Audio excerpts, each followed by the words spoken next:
lama tadi abohol. Mungkin barangkali ada barang-barangnya yang lain.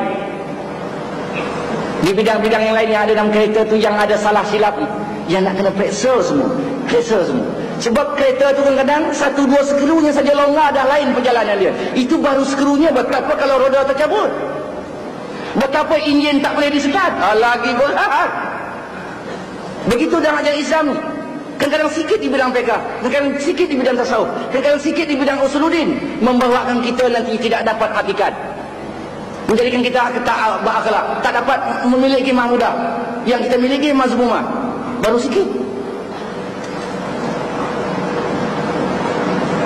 Jadi orang yang benar-benar bersyariat dan berterikat dalam kehidupannya akan diberi oleh Allah nanti hakikat. Hakikat itulah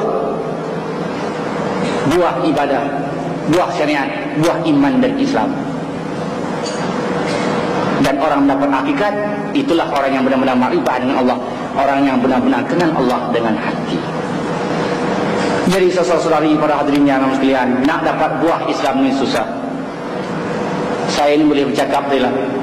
Tajuk ni berapa lama saya cakap dah, semenjak 8 tahun dulu saya cakap. Saya sendiri yang cakap pun tak dapat buah lagi, tak dapat hakikat lagi. Kadang-kadang syariat ni pun kalang kabut lagi. Kadang-kadang cara tarikat ni pelaksanaan pun tak kena lagi. Dah betul, dah belajar ilmiahnya, bila melaksanakan tak tepat lagi. Tak tepat lagi.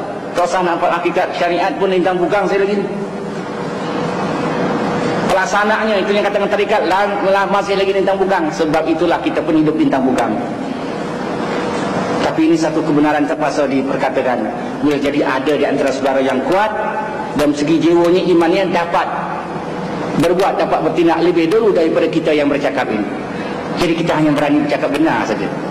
Nak melaksanakan yang benar ni sampai dapat buah Islam, dapat hakikat, amat susah sekali. Sebab apa? Mata kita ini masih lagi tak dapat mengalihkan maksiat. Makan minum kita kata haram pun syubhat, sama ada kita sedar atau tidak.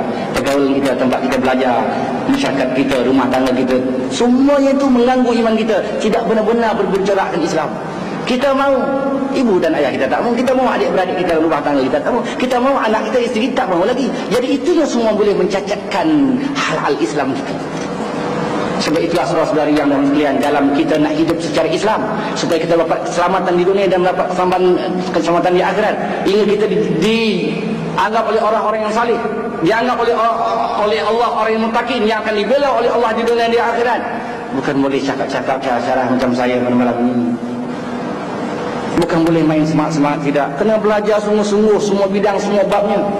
Yang mengandung ilmu hukum tadi. Dah kita belajar betul-betul, nak kita laksanakan.